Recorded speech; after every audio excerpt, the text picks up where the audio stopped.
Salut les petits potes à la compote! C'est encore votre copine Maëlie qui vous parle. Je vous retrouve ici pour la deuxième partie du 6e épisode de mon podcast Made in My My. Ici, on fait la révolution par la tendresse. Made in My My, c'est quoi? Une collection de souvenirs, d'aventures, de pleurs, de rires, de rencontres et d'amour. Ici, je vous partage des fragments de conversations avec mes proches ou avec des inconnus, fruits de rencontres hasardeuses et de spontanéité. Si vous n'avez pas écouté la première partie de l'épisode, je vous conseille de le faire avant de nous rejoindre ici. Vous trouverez le lien dans la barre de description. Et si vous l'avez déjà écouté, installez-vous confortablement avec nous. La conversation continue.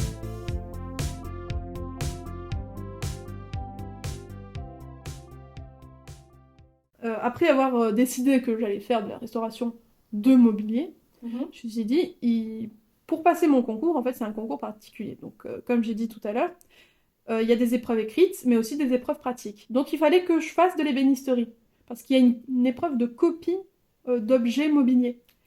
Et donc il fallait que j'ai une pratique, j'en avais jamais fait pour le moment. Donc j'ai décidé de m'inscrire en CAP. Ah ah! Voilà. CAP d'ébénisterie. Donc je retourne au lycée finalement. C'est une formation pré-bac. Et je me suis inscrite au Compagnon, je me suis inscrite à l'école Boulle et je me suis inscrite à l'école, au lycée des métiers François Mitterrand à Château-Chinon. Et j'ai été acceptée là-bas. Et donc j'ai décidé d'y aller aussi parce que Paris commençait à me taper sur les nerfs.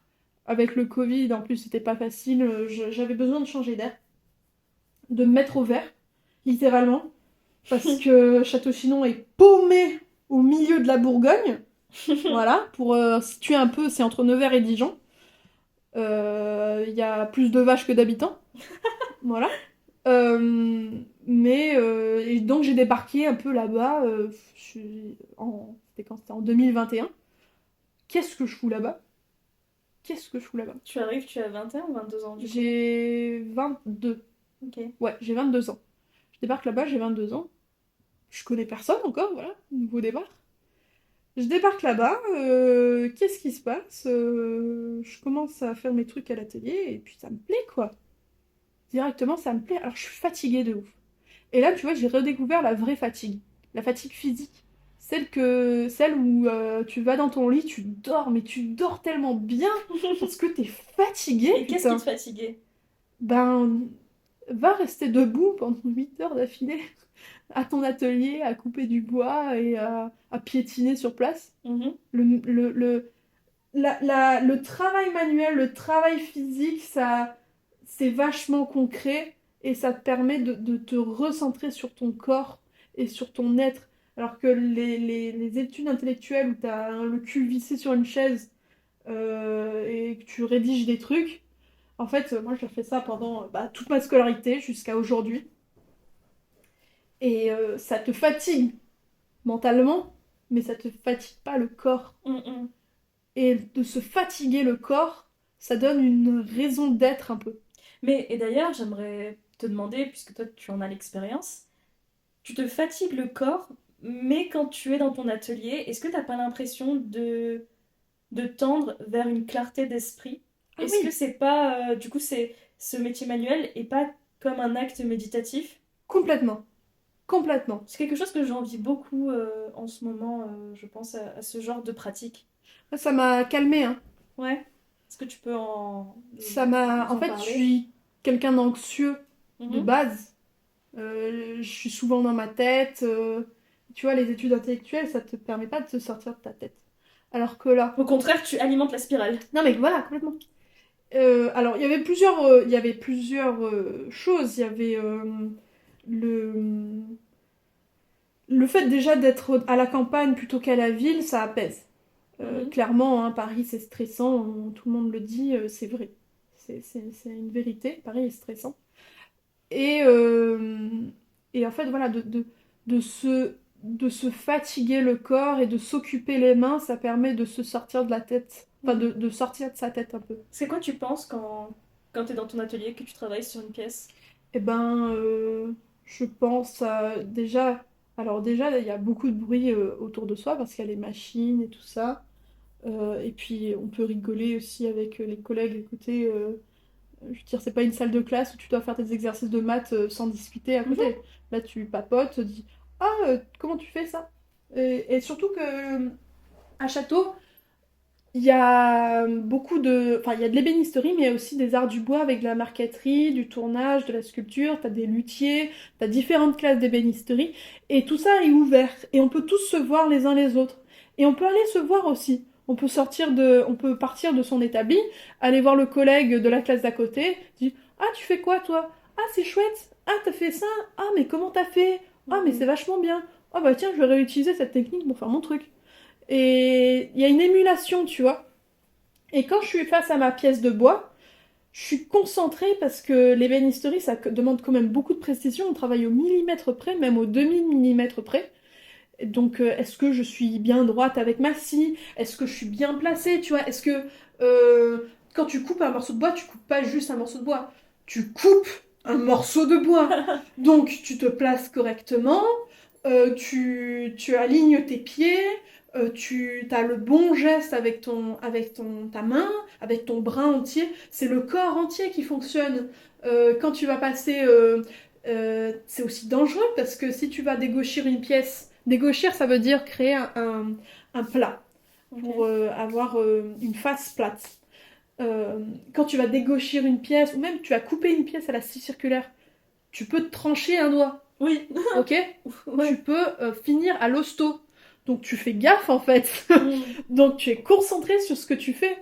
T'as pas le temps de réfléchir à tel problème. De divaguer à ta liste de courses. Ouais, voilà, et de penser à machin qui a dit ça sur toi parce que machin, qu'est-ce que je vais faire de ma vie? Bah non, t'es en train de faire ta pièce de bois en fait, tu réfléchis pas à autre chose. Ça te force à être dans l'instant présent. Exactement. Et c'est méditatif. Et il y a des. Je crois qu'il y a des activités de manuel. Enfin, comment? Notamment dans l'art du bois, tu vois, par exemple la marqueterie, où tu découpes des pièces de bois pour ensuite faire un sorte de puzzle. Comme une mosaïque de Comme bois. une mosaïque de bois, exactement. T'es à ta machine et en fait, il faut que tu suives ton trait exactement. Si tu bouges un peu, t'es plus sur ton trait, du coup, t'as plus la bonne forme et après, ça va plus rentrer. Bon, bref, c'est un bordel. Donc, c'est hyper méditatif et j'en ai fait un petit peu de la marqueterie. J'ai eu une formation de 18 heures. Et en fait, pour essayer de bien suivre ma ligne, je me calais sur ma respiration. Ok. Et j'ai trouvé cette technique, parce que je m'en sortais pas en fait, je n'arrivais pas, je retenais mon souffle et je m'en sortais pas, j'étais crispée. Et en fait, je me suis dit, attends, non, détends-toi, tu vas te caler sur ta respiration. Et là, c'était fluide. Et j'arrivais à découper ma ligne. Et là, pour le coup, c'est vraiment méditatif. Tu vois. Et même quand tu coupes ton bout de bois et qu'il faut que tu sois bien d'équerre et droite et en face de ton trait, bon bah tu te cales sur ta respiration aussi, tu vas tranquille et puis c'est parti quoi. Donc ouais, c'est complètement méditatif comme activité. Ouais, ouais, ouais, ouais. Il y a vraiment de ça. Et puis putain, tu sors un truc de concret quoi. Tu sors pas juste une feuille avec des trucs marqués dessus. C'est bien, t'as fait ta dissertation, mais c'est abstrait en fait, c'est abstrait. Alors que là, il y a un truc, tu vois, il y a un truc un peu régressif de c'est moi qui l'ai fait. C'est trop mignon. Non mais tu vois, regarde, c'est moi qui l'ai fait. C'est trop mignon, mais t'es trop content de sortir ta putain de table, tu vois. Ouais, avec une voix de 6 ans, c'est moi qui l'ai fait et c'est une table Louis XIV. Ouais, c'est ça, non mais c'est un truc de fou, tu vois. Et moi, ça m'a marqué aussi quand je suis arrivée à Château. C'est la simplicité de la vie. À l'école du Louvre, les gens ils se prennent vachement la tête, ils se prennent aussi vachement au sérieux, etc. Alors que là, je suis arrivée dans une bande de babos qui te disent ouais, bah, j'ai fait cette guitare l'année dernière, tu vois. J'ai fait ça, c'était chiant à faire. Puis là, j'ai mis un truc parce que c'était joli. Et tiens, tu veux l'écouter sonner? Mais putain, mais c'est une dinguerie ce que t'as fait! C'est un truc de ouf! Et sans prétention, le mec il a juste fait une guitare ouais, de c'est ça, ses mains et c'est pas prétentieux du tout. Et ah ouais, j'ai fait ça, regarde, j'aime bien, c'est stylé. Mais putain, mais c'est pas stylé, c'est un truc de ouf, tu vois! Et surtout quand t'arrives là-dedans, et les gens qui sont là, ils vivent leur vie, ils font leur truc en bois et tout, ils kiffent, et c'est sans prétention, et ils kiffent, quoi, c'est tout. ils sont là et après le taf, ils vont boire des pintes au bar et après on va en rave party dans un champ pendant le week-end. Enfin, tu vois, c'est et puis c'est comme ça, c'est que par ouais, bah tiens, j'ai envie de faire ça. Ah bah je vais le faire du coup. Voilà. C'est super simple. Et puis le fait aussi d'être dans un village, tu vois, il y a même pas 2000 habitants à Château-Chinon. Et j'étais trop contente de vivre dans un village. Tes voisins, c'est tes potes. Enfin, ou l'inverse, tes potes, c'est tes voisins. Enfin, tu vois, on habite tous les uns à côté des autres. Et en fait, j'étais trop contente parce que quand j'étais toute petite, j'allais chez ma sœur qui habite dans un village dans le Gard, qui pareil, a genre 500 habitants. Et j'avais une phrase que je disais quand j'étais petite. Je disais, quand je serai grande, j'habiterai dans un village où tout le monde se connaît. Et en fait, je réalise mon rêve à 23 ans. C'est un truc de ouf. C'est un truc de ouf. Ça te confirme encore que t'es sur la bonne voie. Ouais, c'est ça, il y a ce truc-là encore d'enfance, tu vois. Finalement, tout s'est relié à l'enfance. Ouais. Putain, il avait raison, Fred. Ouais. Voilà. Ok. Et du coup, concrètement, tes journées, elles ressemblent à quoi? Bah, je me lève beaucoup plus tôt qu'avant, déjà. Parce que les cours commencent à 8h. Et ça fait du bien d'avoir un rythme où tu commences tôt et t'as des cours tous les jours. Parce que l'école du Louvre ou même la fac, tu vois, t'as pas des cours tous les jours. Finalement, tu t'organises aussi un peu comme tu veux.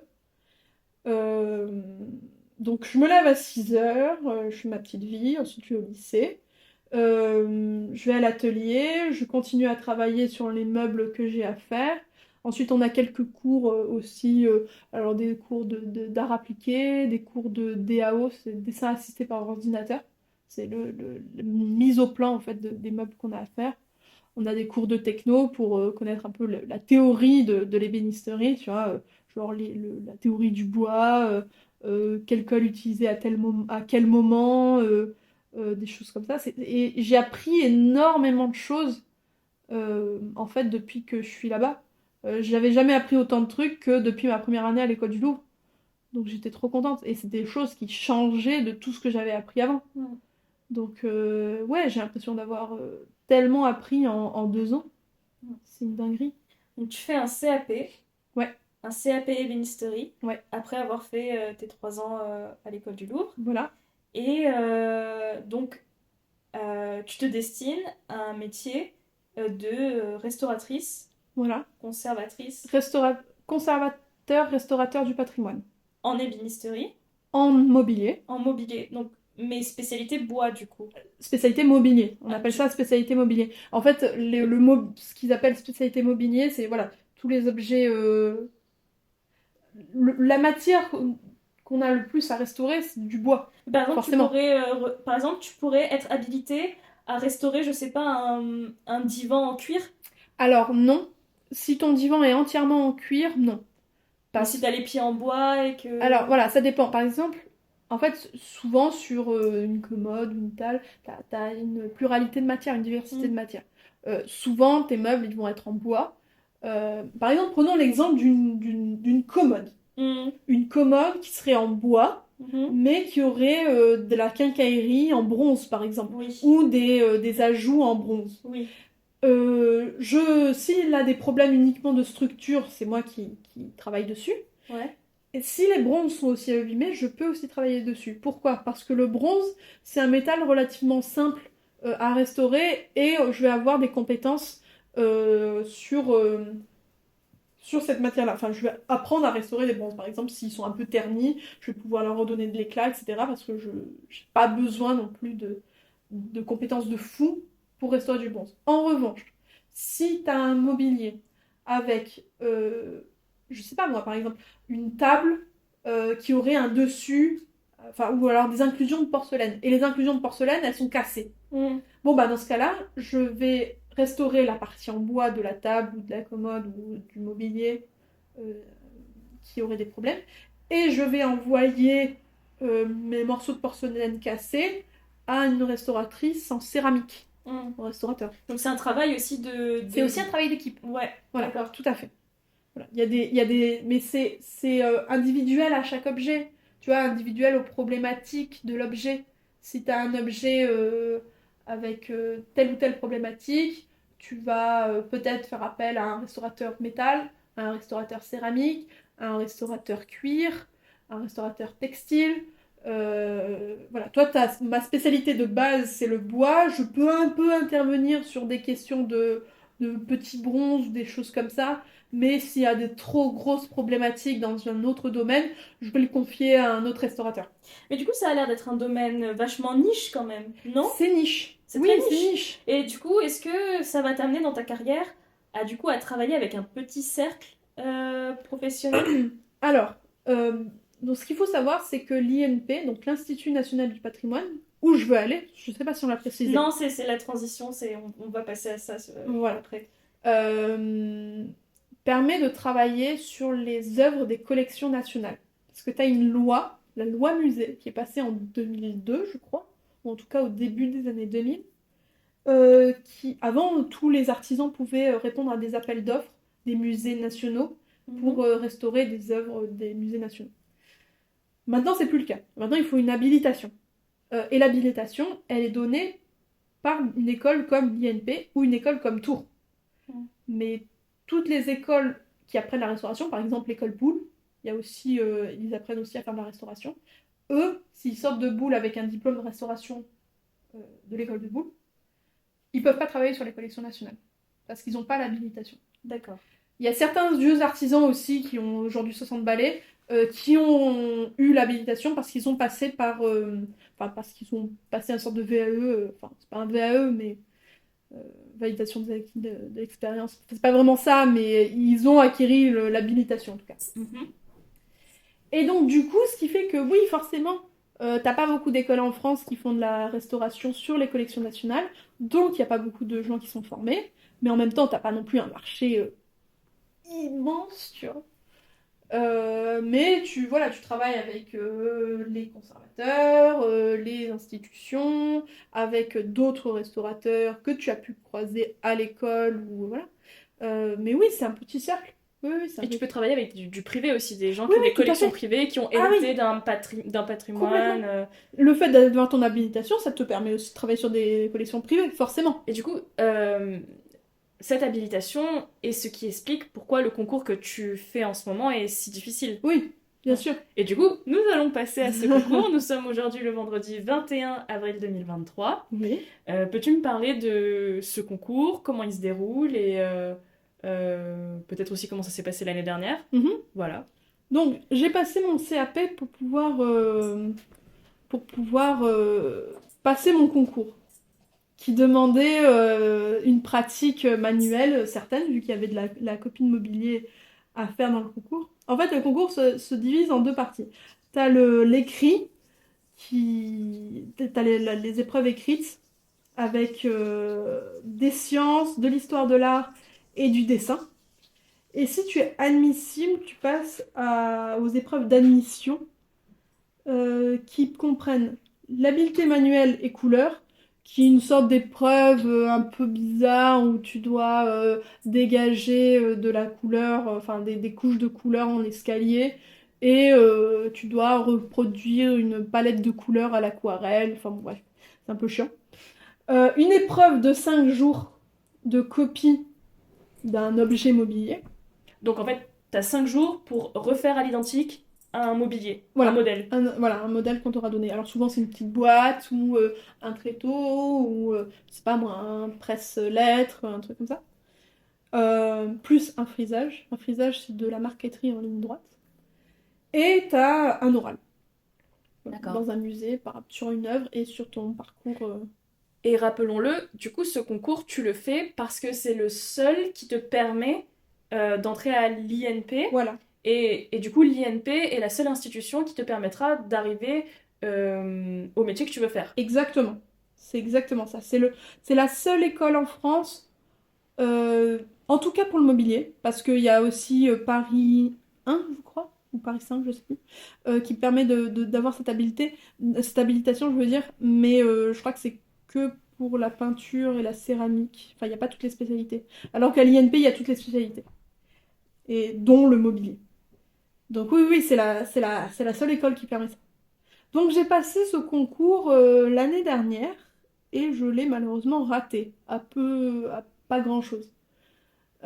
Bon, c'est comme ça, hein, c'est un peu la vie. Je dis qu'il y a pas trop de hasard. Euh, donc, du coup, j'ai décidé de rester une année de plus à Château-Chinon pour pouvoir continuer à bénéficier d'une formation en ébénisterie. Parce qu'en fait, le CAP, c'est en un an. CAP en Et en un an. fait, du coup, toi, tu as continué une deuxième année pour te Voilà. former un peu Alors, plus. deuxième année, je suis rentrée en BMA. Ça s'appelle le brevet des métiers d'art. Mhm. Normalement, c'est une formation qu'on fait en 2 ans. Là, si je réussis mon concours cette année, j'aurais fait qu'une année de BMA et j'aurais pas fait la deuxième et du coup, j'aurais pas mon BMA. Mais c'est pas le BMA qui m'intéresse en soi, c'est l'INP. Donc Mhm. finalement, je m'en fous un peu de pas l'avoir. Mais ça me permet quand même voilà, de rester dans une formation pratique qui fait de l'ébénisterie. Et comment tu te sentais l'année dernière quand t'as raté ton concours à Peu? C'était quoi C'était ton... horrible. Ah ouais? Ah ouais, je me souviens. En plus, tu sais, sur Parcoursup maintenant, toutes les écoles publiques, elles ont été obligées d'être sur Parcoursup, Mhm. toutes les formations publiques. Et l'INP en fait partie. Donc je m'étais inscrite sur Parcoursup, j'avais passé mon concours, et les résultats sont donnés sur Parcoursup. Mhm. Et c'est complètement déshumanisant comme plateforme, c'est horrible. Euh, En fait, déjà, t'attends ton résultat. Mhm. Donc t'es là toute la journée, t'attends. Et alors que ça faisait 3 semaines que j'avais passé mon concours, hein. Et là, d'un coup, ça se débloque. Tu peux rentrer ton code. Donc tu rentres ton code pour regarder. Et paf, la page elle s'ouvre. C'est marqué non. Et t'es là, quoi? Attendez. Non, ça veut dire quoi? Non, je suis pas prise. Non. Et j'étais là, j'étais bouche bée. Et je me disais, attends quoi? Et heureusement, j'avais ma pote à côté, ma pote que je m'étais faite pendant le CAP, qui est une super amie, enfin, voilà. Une fille géniale. Et elle était à côté de moi et elle a vu ça. Et j'ai vu ça. Et d'abord, j'ai pas eu de réaction. J'étais là. Quoi? Et là, je me suis effondrée. Et après, j'ai compris et je me suis effondrée. C'était horrible. Heureusement, il y avait mes profs qui sortaient de la salle d'à côté. Mon prof principal, enfin, pas mon prof principal, mais mon prof d'atelier, qui est un mec génial. Enfin, c'est un gars, il a l'âge de mon frère, tu vois. Il a Mhm. 50 plus que moi, mais enfin, il m'a accompagné pendant toute la préparation du concours. Encore cette année, il m'accompagne pour la préparation du concours. Il y avait mon autre prof d'atelier aussi qui est venu. Ils m'ont vu en pleurs, mais ils étaient là, ils m'ont soutenu et tout ça. Ils m'ont dit, t'inquiète, non, tu vas le repasser, c'est pas grave. euh, je comprends que tu sois déçu. Mais ça, c'est pas, ça s'arrête pas maintenant. Et ils ont été vachement présents. Il y avait aussi un prof de maths qui m'a aidé à préparer toute la partie scientifique du concours et qui me faisait faire des cours particuliers payés par l'école. Ça, c'est un truc de ouf. Bref. Euh, qui était là aussi pour me soutenir et tout ça. Et c'est vraiment, tu vois, des gens.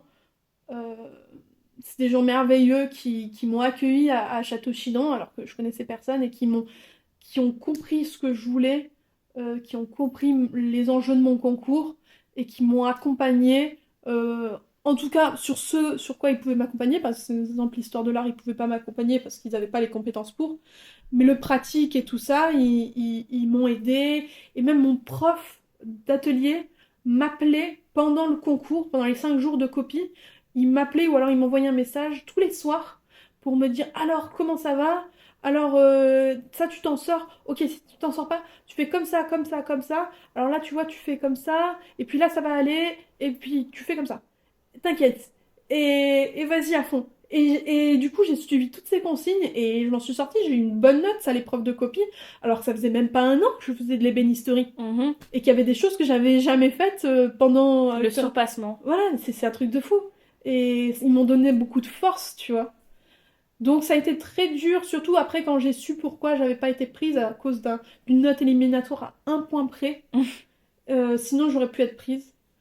J'ai eu beaucoup de frustration, mais en même temps, comme je disais la dernière fois, finalement c'est pas mal que je sois restée un an de plus à Château-Chinon, parce que c'est vraiment un endroit extraordinaire, où on se sent bien, où on se sent à sa place, où on se sent ouais, pas stressé et tu vis ta vie et c'est vraiment un endroit un peu préservé sur Terre. Enfin, tu vois, c'est un truc de fou, hein, mais c'est vraiment très particulier comme endroit. En fait, on en revient à ce qu'on disait tout à l'heure, les choses arrivent pour une raison. Exactement. Et à cet instant T, l'année dernière, quand tu as eu les résultats de ton concours et que tu as vu que tu l'avais raté à un point près, en fait, t'étais dans le dur, t'étais dans le truc, Exactement.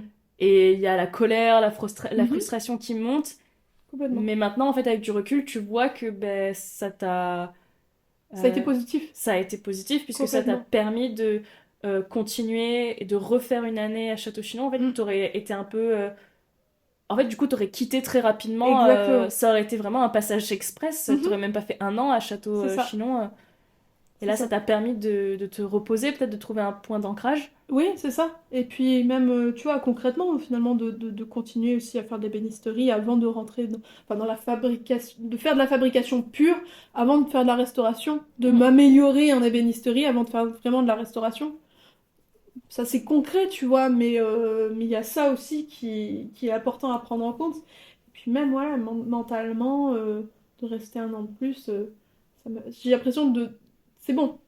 Voilà, j'ai vraiment vécu, du coup, à Château-Chinon. Je peux dire que j'ai vraiment vécu à Château-Chinon. J'ai pas passé juste 10 mois là-bas. Mm. J'ai j'ai un bout de ma vie qui s'y est déroulé et j'ai appris plein de trucs et j'ai rencontré des gens formidables. Et, euh, et ouais, j'aurai toujours ma place là-bas, tu vois. Mm. Mon trou dans l'eau ne se refermera pas. C'est quoi le gentilé là-bas?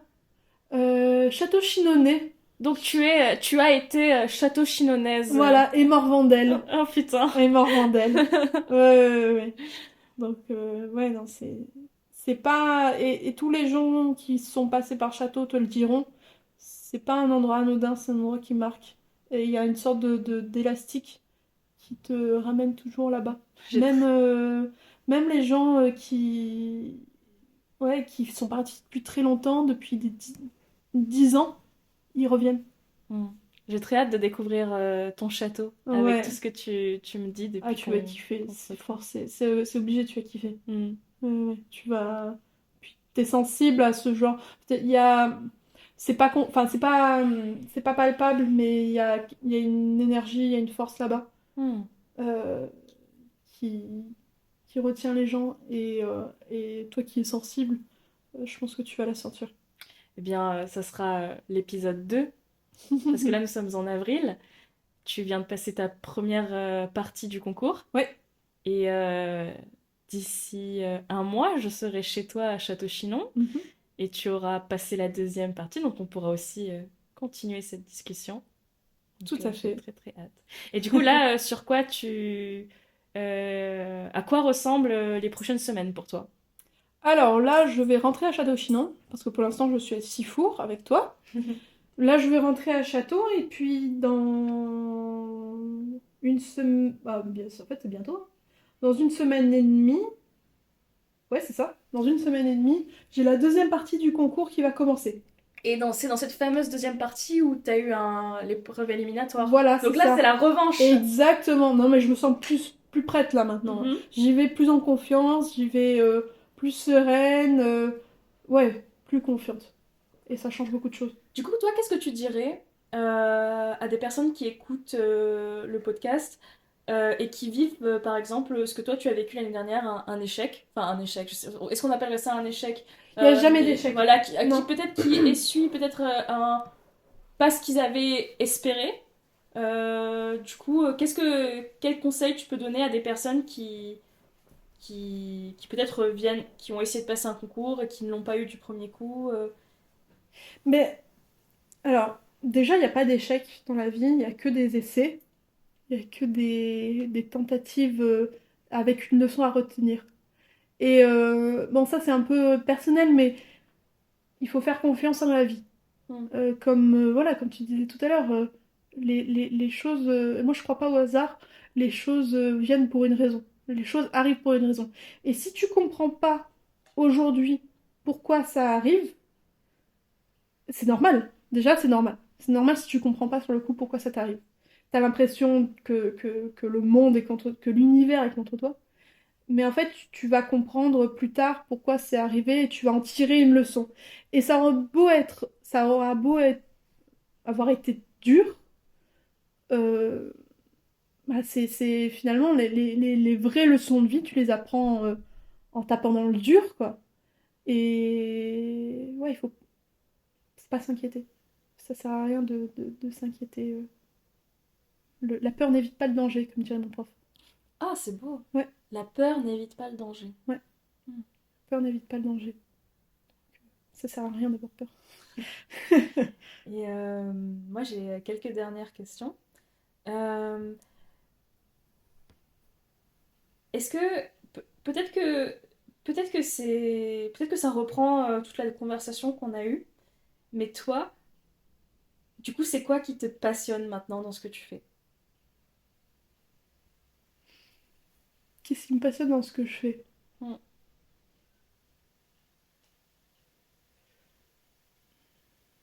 C'est pas évident comme question. Je pense que c'est ça, d'avoir trouvé l'apaisement dans ce que je fais qui me passionne. Dans le sens où j'ai enfin l'impression d'avoir trouvé ma voie. Ma véritable voie. Enfin, je chauffais, tu vois, quand j'allais à l'école du Louvre. Je chauffais. Mais là, j'ai pas eu peur de, de, entre guillemets, changer un peu, enfin, en tout cas, de bifurquer un tout petit peu, alors que finalement, il n'y avait pas beaucoup de gens qui faisaient ça. euh, pour quelque chose ouais, qui me passionnait vraiment. Et voilà, ce que je dirais, ce qui me passionne vraiment aujourd'hui, c'est la transmission du patrimoine euh, et de l'objet mobilier. Donc, Qu'est-ce que ça signifie pour toi?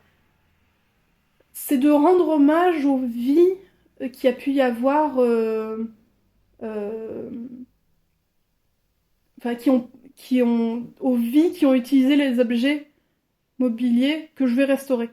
Tu as l'impression de travailler avec la mémoire. Oui, c'est ça. Oui, oui, tout à fait. Avec,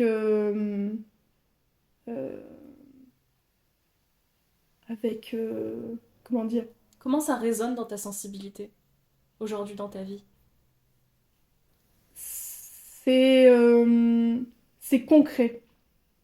Tu vois, c'est ça que j'aime avec le mobilier, c'est que euh, un tableau peut m'émouvoir dans le sens où il est beau, ou même une sculpture, hein, ça peut m'émouvoir euh, par sa beauté, par sa ligne, par le sujet qu'il représente, etc. Mais un mobilier, euh, il y aura quelqu'un qui l'aura utilisé. Donc il y aura son âme aussi qui sera restée imprégnée à l'intérieur. Euh, je sais pas moi, un lit par exemple. Un lit, surtout avant, les lits c'était super important dans la vie d'une personne. C'est là où on dormait évidemment, mais c'est là aussi où l'on aimait, où l'on naissait, où l'on mourait. C'est c'est euh, c'est un peu le centre d'une maison. Et le fait que ça ait servi autant dans la vie d'une personne, c'est la petite histoire qui rejoint la grande, tu vois. Parce que tu peux avoir une chaise style rocaille qui s'inscrit esthétiquement dans le courant du XVIIIe siècle, machin, tout ça. Mais en fait, il y a quelqu'un qui aura posé ses putains de fesses dessus. Tu vois ce que je veux dire? Mhm. Et ça peut être une personne, voilà, c'est une personne qui a vécu et qui est morte aujourd'hui. Mais en fait, si tu t'occupes de la chaise sur laquelle elle s'est assise, c'est comme si tu la faisais un peu revivre, cette personne-là. Et elle existe encore un peu. Et c'est ça qui est dingue. C'est ça qui est dingue. Et du coup, maintenant que tu es à ta deuxième année de CAP, BMA et que tu t'es vraiment orientée vers l'ébénisterie, est-ce que tu pourrais me dire ce que tu préfères faire en fait avec tes mains? Qu'est-ce que tu préfères, enfin, et qu'est-ce qui te fait le plus kiffer? C'est quoi ton dada? Alors, en fait, toutes les étapes de la création d'un meuble sont intéressantes en soi.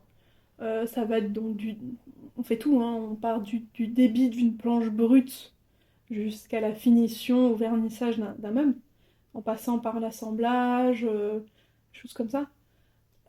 Ce qui est super kiffant, c'est quand ton meuble commence à prendre forme. Dans le sens où t'as enfin, je sais pas moi, t'es en train de faire une table, t'as fait ton caisson, tu le mets sur les pieds. Et ça y est, tu le vois debout. Bon, il est pas collé, tu peux pas t'appuyer dessus, hein, il tomberait. Mais ça y est, tu vois enfin à quoi ça va ressembler à peu près à la fin. Mhm. Et toutes ces étapes-là, en fait, finalement, de révélation un peu de ton travail, donc ça vaut pour quand tu poses ton caisson sur ses pieds et voir à quoi ça va ressembler à la fin, au collage d'un plaquage sur ta planche de bois. Tu vois, tu vas coller ton plaquage, tu vas aller le mettre à la presse pour qu'il soit bien collé. Et puis là, tu vas enlever le papier gommé parce que, bon, ça, en fait, on assemble les morceaux de bois enfin, les feuilles de bois avec ce qu'on appelle du papier gommé. C'est un peu comme du scotch, si tu veux. Et, euh, et en fait, tu vas enlever ton papier gommé et puis tu vas révéler finalement à quoi ressemble le motif à la fin. Bon, il n'est pas poncé, il n'est pas raclé, il est rien du tout, il est brut, mais tu vois enfin à quoi ça va ressembler un petit peu définitivement. Et ces révélations-là, ces petites révélations, et tu te dis, ah ouais, ça va être chouette, ça va être Mhm. vachement bien. Parce qu'en fait, c'est assez long comme processus. Forcément, un travail manuel, un travail artisanal en tout cas, ça prend son temps, il faut que ça prenne son temps. Et de temps en temps, t'as l'impression de pas avancer, tu t'en sors pas, tu fais tes trucs, mais rien n'est assemblé pour le moment, t'as l'impression de pas avancer. Et puis il y a des moments où t'as l'impression d'aller super vite. Tac, tac, t'as assemblé deux bouts de bois ensemble, ah, tu peux les assembler comme ça. Ça y est, c'est fait, c'est collé, j'attends que ça sèche. Ah, c'est bien, j'ai bien avancé aujourd'hui. J'ai fait plein de trucs. Et c'est vachement concret, comme je disais tout à l'heure, c'est que t'as pas juste écrit un texte comme si tu faisais une dissertation. T'as créé un meuble qui on va pouvoir utiliser, tu vois. Et ouais, je pense que c'est une des étapes que j'aime le moins. Par exemple, voilà. Le collage, c'est une des étapes que j'aime le moins. Mhm. Mais en même temps, c'est une des étapes que j'aime le plus parce que c'est concret et t'as l'impression d'avancer. Par exemple, t'as un caisson à faire, donc t'as les quatre faces de ton caisson qui sont démontés.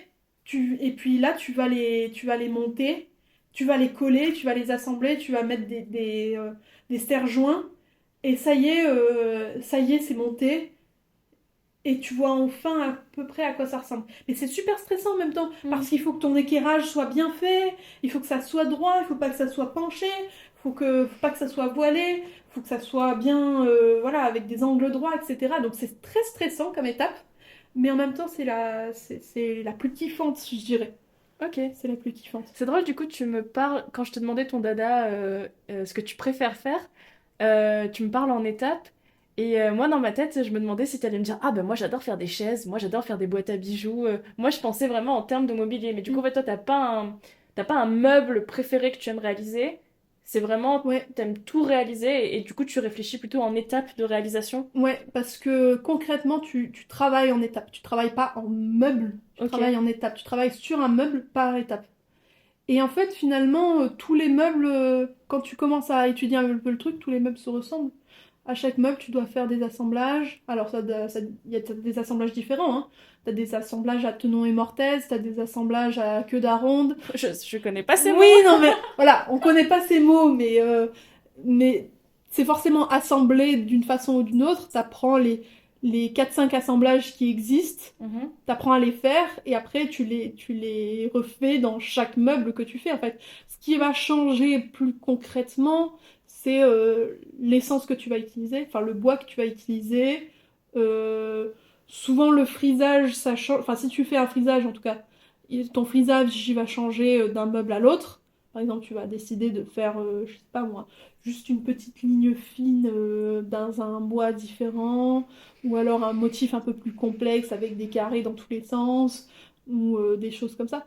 Mais en soi, quand tu commences à t'intéresser en tout cas à la structure d'un meuble, j'ai pas envie de dire que tous les meubles sont pareils, mais enfin bon, t'as pas non plus une variété absolument extraordinaires d'assemblage. T'as des grands assemblages qui sont courants, t'as quelques assemblages plus spécifiques. Enfin, c'est toujours la même chose. Donc entre faire une table et une chaise, ça t'est égal. Alors, les chaises, moi, j'en ai jamais fait parce que ça, c'est particulier. On appelle ça de la menuiserie en siège. Ok. C'est encore une autre spécialité. Moi, j'ai pas appris à faire ça, mais en soi, oui. Parce que tu vas toujours faire des tenons et mortaises, par exemple. Ok. Des choses comme ça. Et je voulais savoir, quand tu disais que c'est kiffant et tout, je voulais savoir, est-ce qu'il n'y a pas aussi un truc hyper kiffant à te dire que tu es en train de devenir experte Ouais, en ce que tu fais? de ouf. Moi, ce qui m'a fait, ce qui m'a fait tilter tout à l'heure, c'est quand tu as inspecté du coup ma commode où il y a ma collection de thé et de théière. Et je me disais, et que tu m'as dit juste en ouvrant le placard, dire, oh, ben tiens, c'est du noyer, comment tu l'as dit? C'est du noyer massif. Ah voilà, voilà. Je me suis dit, ah bah oui, il n'y a que Manon pour pouvoir faire ce commentaire en ouvrant ma commode. Et je trouvais ça tellement badass, je trouvais ça tellement classe que, en fait, juste en un coup d'œil, en regardant rapidement mon meuble, ce meuble qui est un de mes meubles préférés d'ailleurs, et que spontanément tu puisses me sortir, oh, bah tiens, c'est du noyer massif. Et je trouvais ça tellement Mais il y a 2 ans, drôle. j'aurais pas pu, hein. Il y a Ouais. 2 ans, j'aurais pas pu savoir que c'était du noyer, tu vois.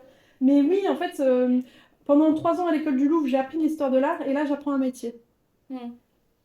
Et c'est vachement, voilà, kiffant de se dire, j'apprends un métier. C'est grisant et Ouais, valorisant. c'est ça, exactement. C'est, comme ce que je dis depuis le début, c'est concret. Hmm. C'est un putain de métier, quoi. Mais c'est T'apprends un à faire un métier, truc. c'est un métier où tu en plus experte. Enfin, je veux dire, enfin, tu deviens experte. T'es pas Je- encore experte, mais Oui. tu tends vers une expertise et une connaissance qui est quand même très précise et niche, comme on disait. Ouais, non, mais c'est vrai. Et puis, bon, là, je te dis, j'ai appris que c'était du noyer, mais enfin bon, il y a un certain nombre de choses, même mes connaissances que j'ai acquises à l'école du Louvre m'ont permis d'avoir une expertise sur des œuvres d'art, tu vois. Par exemple, j'ai des amis, de temps en temps, je vais dans des musées, je leur fais des commentaires sur une œuvre que je vois parce que je la trouve intéressante, et souvent ils me disent, oh, mais tu sais plein de trucs.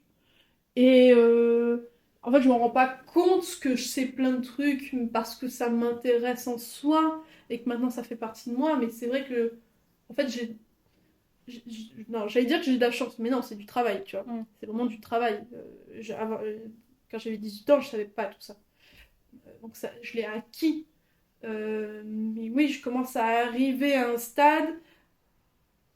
Alors j'ai toujours des choses à apprendre parce que je pense que si on n'a plus rien à apprendre, c'est qu'on est devenu un vieux con. Euh, mais en tout cas, je commence à maîtriser quelque chose. Mm, Je commence à, voilà, je pèse un peu, tout petit peu dans le game. mm. Tout petit peu. Enfin, voilà, mais je te dis, j'ai encore plein de trucs à apprendre, et si j'avais plus rien à apprendre, ça serait... là, c'est à ce moment-là qu'il faudrait se poser des questions.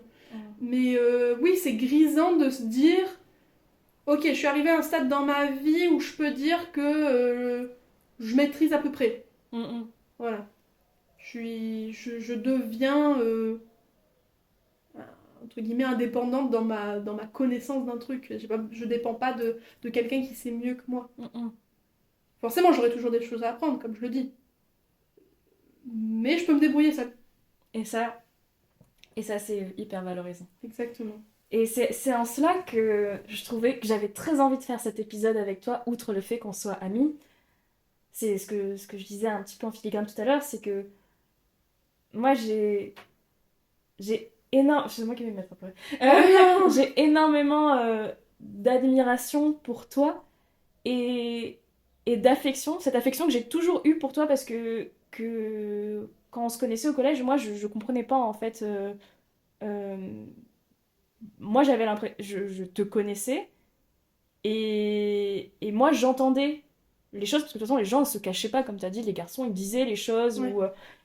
et moi j'ai toujours entendu tous ces commentaires qui pouvaient être négatifs ou ces moqueries et moi je comprenais pas parce que moi je te connaissais indépendamment de tout ça et j'avais énormément d'affection pour toi. Je me disais mais je comprends pas en fait, ça ne s'explique pas Mhm. et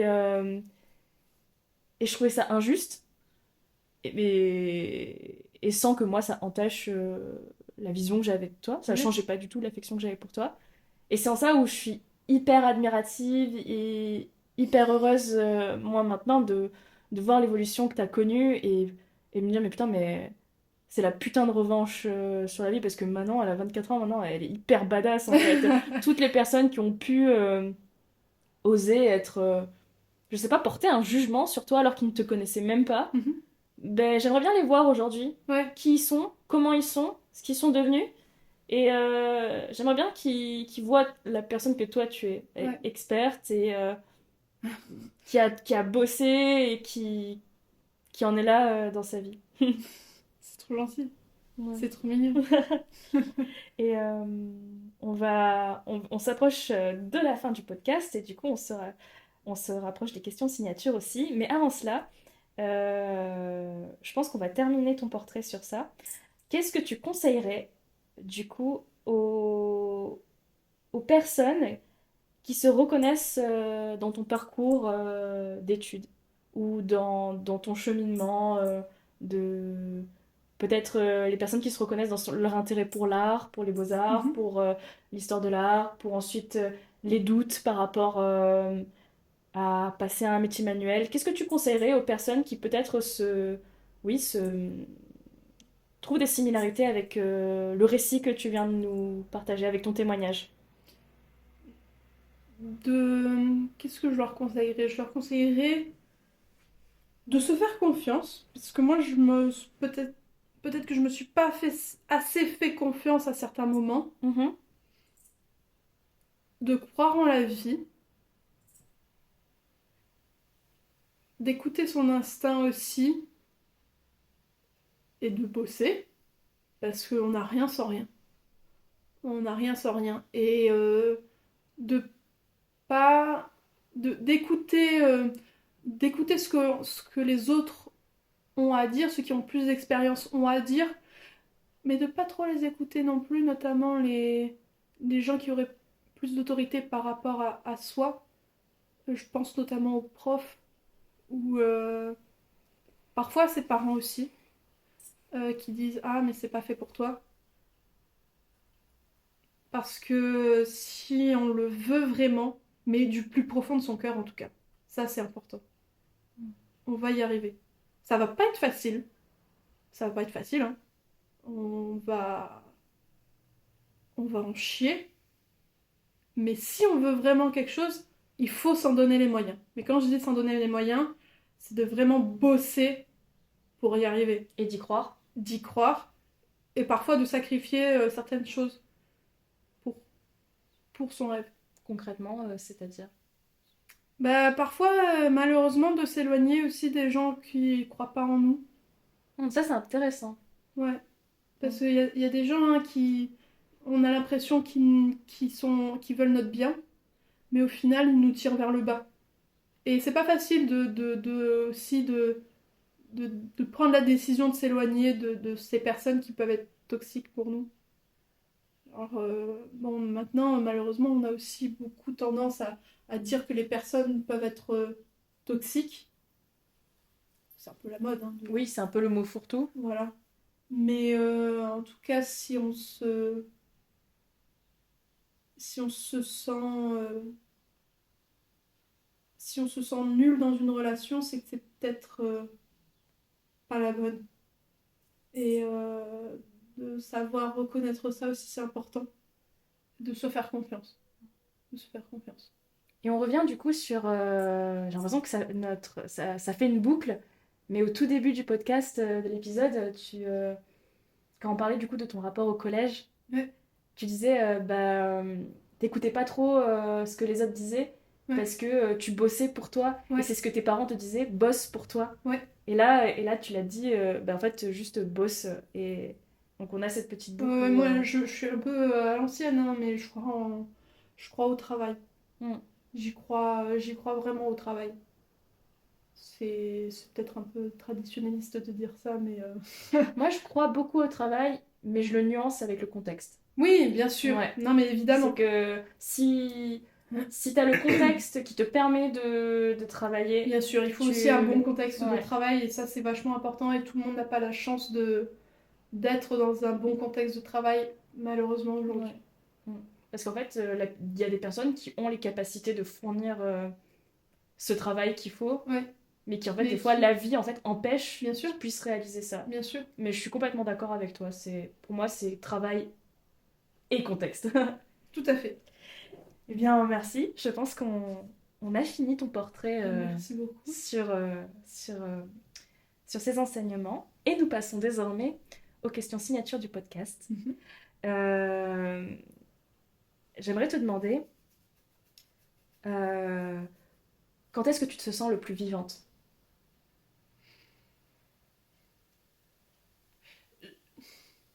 Je donnerais pas un contexte, comment dire, un contexte précis, tu vois, une situation précise. Euh, mais oui, il y a des moments où je me sens particulièrement vivante. Mais ça peut être un peu n'importe quand. Ça peut être en allant boire un coup avec mes amis, en rigolant à m'en tordre l'estomac. Ou même un matin, je me lève, j'ouvre la fenêtre, il fait beau, je me mets de la musique, je me prépare mon petit déjeuner, là je me mets à danser dans la cuisine. Et là, je me dis, putain, c'est beau la vie qu'elle. Alors que c'est. Ou alors quand je vais au lac avec, pareil, mes amis et qu'on se met à faire bronzette au bord de l'eau, pareil, je me sens vivante. Et je me sens bien, je me sens apaisée. Et j'en profite à fond de ces moments parce qu'il y a d'autres moments où je suis beaucoup plus sombre, je suis beaucoup plus dans ma tête et dans mes idées noires. Et donc, je sais que la roue tourne. Et c'est pour ça que je profite des moments où je me sens vivante et où je me sens apaisée. Et du coup, dans cette enquête sur le processus de la rencontre, Mhm. comment nous sommes-nous rencontrés, Manon? Et je pense qu'on s'est rencontrés au théâtre, hein. Mhm. C'était pas ça? C'était pas pendant les cours de théâtre? Je pense que c'est le moment où on est devenus amis. En fait, on se connaissait de vue. On se connaissait des cours de chinois. On se connaissait de vue des cours de chinois, c'est ça, Ouais. parce que du coup, le contexte. Enfin, on était dans un entourage. Le contexte faisait qu'on était dans le même collège, Ouais, qu'on suivait la même option de chinois. de chinois. Et du coup, notre rencontre, on la replace du coup sûrement au cours de théâtre. Moi, je dirais la rencontre amicale, en tout cas, c'est faite pendant le cours de théâtre. Et moi, je te voyais, bah, ce que je te disais la dernière fois, je te voyais parmi les gens populaires, mais t'étais un peu, pas une extraterrestre, mais je me disais, putain, elle est vachement sympa, cette fille. Je me souviens, tu m'avais maquillée un jour, tu m'avais mis du rouge à lèvres rouge. Oui, je t'avais fait Sur un la- œil de biche. Oui! Et c'était la première fois que je me maquillais avec du rouge à lèvres rouge, tu vois. Tu m'avais maquillée, tout ça. Et je me dis, ouais, c'est vachement cool et tout. Et je me disais, cette fille, elle est quand même hyper sympa. Alors qu'elle fait partie du groupe des populaires qui, normalement, sont pas gentils avec moi. Du coup, il y avait un espèce d'oxymore bizarre. Et du coup, j'étais toujours un peu considérée à part. Et le fait qu'on fasse du théâtre en même temps, et du coup, qu'il n'y avait pas les autres, permettait finalement de créer une amitié à l'écart et pas à la vue des gens qui m'emmerdaient à l'époque. Oui, et qui pouvait créer un environnement négatif. Voilà, En fait, exactement. les cours de théâtre avec Marcello, c'était un peu. Moi, j'avais l'impression que. De toute façon, c'est un peu comme ça, même dans les séries, tu sais, le Glee Club, les trucs un peu artistiques, Ouais. la chorale ou le club de théâtre. J'ai l'impression que c'est souvent le lieu refuge Ouais. des personnes qui rentrent pas dans le moule. Tout à fait. Mm. Mais là, c'était vraiment ça. Mm, mm. C'était vraiment ça. Et ouais, j'en garde que des bons souvenirs hein, de ces cours de théâtre. Du coup, on a dû se rencontrer. La rencontre amicale a eu lieu en. Cinquième. Non, Non, t'as moi, pas commencé le théâtre en cinquième. moi toi. j'ai commencé le théâtre en troisième, je crois. Ah bah voilà, bah alors à ce moment-là. Mais on s'est rencontrés en cinquième parce que moi je suis arrivée dans les cours de chinois en cinquième. Ouais, voilà, exactement. Mm. Oui, du coup, il y a eu la rencontre amicale en troisième et on a maintenu cette amitié pendant le lycée, Ouais, mais ouais, sans être vraiment dans les mêmes groupes d'amis. non, toujours. pas du tout. Mais on se voyait de manière un peu sporadique. Ouais. Ouais. Au théâtre, et puis dans les cours de chinois de temps en temps. Ouais, quand on se croisait dans la cour. C'est ça. Puis après, on a eu le bac. Ouais. Puis est On s'est parti un à peu Paris. perdu de vue. Ouais. On s'est retrouvés 2 ans plus tard après le bac quand, Oui, quand on était toutes en les deux en L2. 2019. Ouais. Ouais, t'étais venue à Paris pour aller voir une pièce de théâtre. Mm. Et puis tu m'avais contacté, moi et Antoine, je crois. Ouais. Et on est allé boire un verre.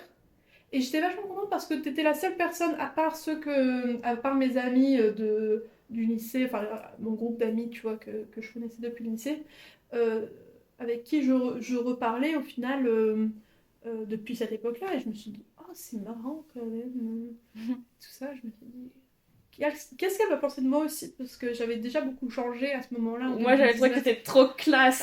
T'avais les cheveux courts, tu t'habillais trop bien, t'étais trop bien maquillée et tout. Enfin, en fait, moi, je te suivais sur. On avait gardé peut-être un lien un peu. Les liens un peu voyeuristes qu'on a maintenant, ou grâce à sur Facebook, ouais, tout à fait. ou quand tu changeais tes photos de profil, et chaque fois j'étais en mode, waouh, elle s'habille trop bien, elle a un style de ouf. Donc, moi j'avais juste cette idée, moi l'idée que j'avais de toi entre le bac et le moment où on s'est revus, c'était que je me disais, elle a dû vachement changer, mais dans le bon sens. Ouais. Et j'avais hâte de découvrir la nouvelle personne que tu étais. Ouais.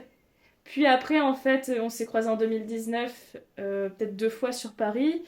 Une Puis fois, il y a je crois. Ensuite, il y a eu l'année Covid. l'année Covid, et du coup là on a perdu contact. Et en fait, on s'est pas revus de 2019 jusqu'à là, septembre 2022, où Ouais. on a repris contact. Et c'est toi qui as repris contact aussi avec moi cet été pendant que j'étais en Albanie. Tout à fait, Et c'est là les synchronicités où je t'avais raconté que bizarrement, pendant ce voyage en Albanie, j'avais pensé à toi.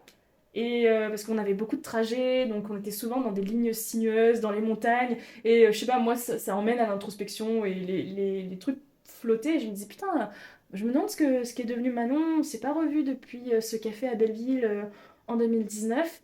Et je me souviens qu'après avoir eu cette pensée, je pense 2 jours après, j'ai reçu un message de toi.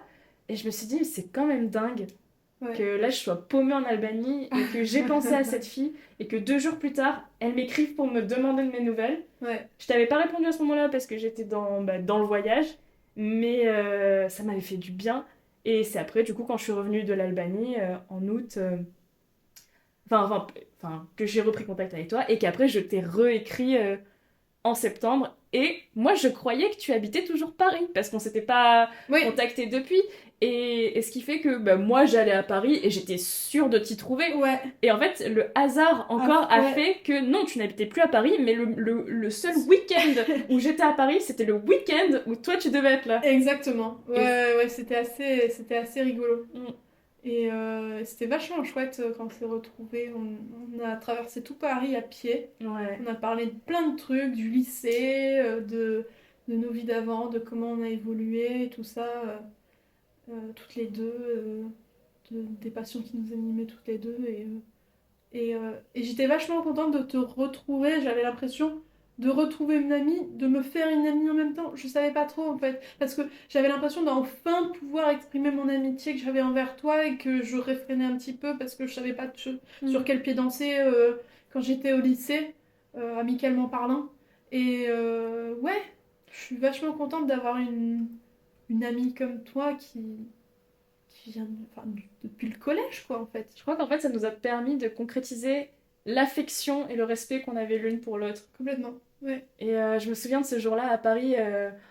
En fait, moi, ce qui m'a le plus marqué ce jour-là, c'est la luminosité qu'il y avait à Paris ce jour-là. C'est vrai qu'il y a une très belle luminosité. Et on s'est vu, il faisait grand beau, on était aux Champs-Élysées, tu m'as accompagnée dans ma quête pour chercher des pellicules, et puis après on a décalé sur les quais de Seine, et là c'était une des plus belles lumières que j'avais vues de ma vie, où en fait là on arrivait à la Golden Hour, et les rayons ils se posaient sur tes cheveux, en fait je me souviens que c'était vraiment une très belle journée, et puis après tu m'as fait découvrir un autre chemin, on a longé les quais de Seine et tu m'as amené vers ce petit coin des quais de Seine où les gens dansent du tango. Je sais pas si c'est du tango, mais en tout cas les gens dansent et pour moi c'était complètement fabuleux.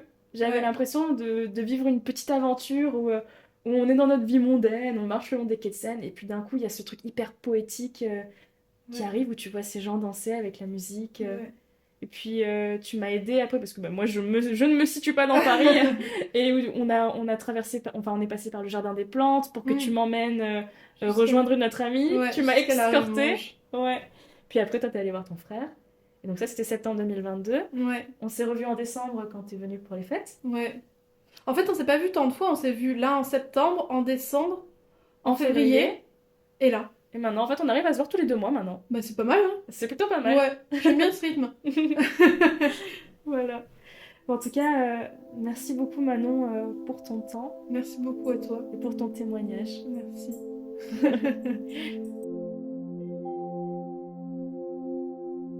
Vous venez d'écouter la partie finale de l'épisode 6. Je souhaite remercier ma chère amie Manon du fond du cœur pour cette conversation inspirante. Au moment où je publie cet épisode, Manon a passé ses épreuves sur Paris et elle attend les résultats pour le 1er juin. Je compte sur vous pour lui envoyer toutes vos meilleures ondes. Merci à vous d'être restés jusqu'au bout. Si l'épisode, ou plutôt les épisodes vous ont plu, n'hésitez pas à le partager à vos proches et sur les réseaux. Vous pouvez aussi nous mettre 5 étoiles ou un like sur votre plateforme d'écoute. Et nous retrouver sur Instagram. La bande-son originale a été composée par Thomas de Fuentes et ce logo haut en couleur est l'œuvre de ma meilleure amie Sophie Nara-Kudras. Vous pourrez retrouver toutes les informations mentionnées dans cet épisode en lien dans la barre de description. Et si vous souhaitez participer au podcast ou contacter Manon, vous pouvez m'écrire sur mon adresse mail madeinmymai.podcast@gmail.com. À bientôt pour de prochaines aventures. Des bisous!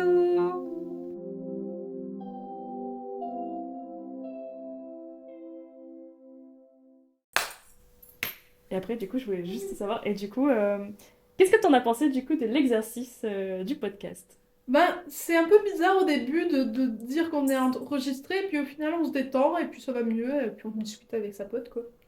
C'est chouette, Trop j'aime bien. Ah, donc ça t'a plu? Ouais, de ouf. Trop cool. Ah, merci beaucoup. Merci. Bisous. C'est la fin!